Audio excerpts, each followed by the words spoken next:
Over the past few weeks, the argument over gun control has raged, and among those demanding stricter gun laws is CNN host Piers Morgan. There's one particular stat that Morgan has been citing for weeks. In our commitment to balanced news, Ben investigates the truth behind it in Reality Check.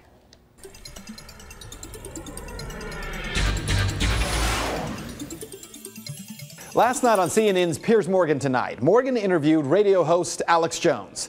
And to say it was wild, well, that would be an understatement. Here's just a small clip. Answer this question. How many Why'd you get fired from the Daily Mirror for putting out fake stories? You're a hatchet man of the New World Order. Let's try again. How many gun murders were there? Oh, you're going to ban your fist now? In Britain last year. How many chimpanzees can dance on the head of a pin? I already went over those statistics. Do you know the answer? No, I don't. You said hundreds. It's very low. You said hundreds. Yes. It's actually 35. Well, the point is you can... Against 11,000. As I said, it was wild, and it got even more wild than that. But we wanted to take a look at some of that exchange because the stat that Piers Morgan was continuing to cite, one that Great Britain, which banned guns about 15 years ago, had only 35 gun-related murders in 2011 compared to the United States, which had 11,000. Let's start there, because that number is not correct. According to FBI crime stats for 2011, there were 12,664 homicides in the U.S. Of those, 8,583 were caused by firearms. But of those, 400 are listed as justifiable homicide by law enforcement, 260 justifiable homicide by private citizens. On the other hand, it is true that percentage-wise, Britain has a lower gun homicide rate.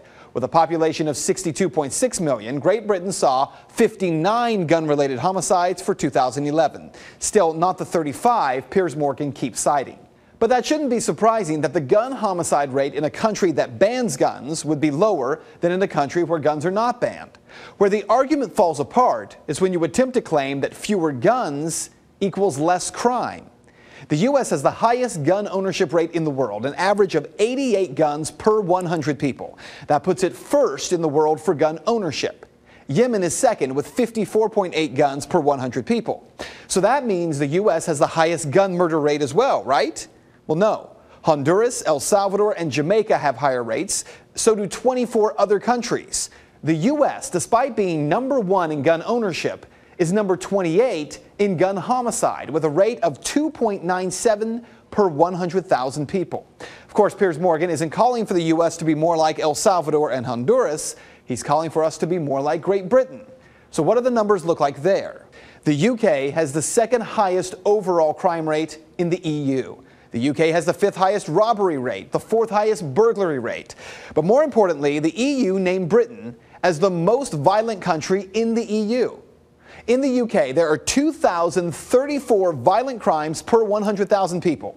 That puts it way ahead of even South Africa, with a rate of 1,609 per 100,000. In the United States, we're not even in the top 10. The U.S. has a violent crime rate of 466 crimes per 100,000 residents. So what this means for you is that while people like Morgan insist that the U.S. can learn from Great Britain, well, maybe we can. What we might learn is that violent crime is not the result of a gun or any tool. It is the result of the heart of men and women. And that is Reality Check.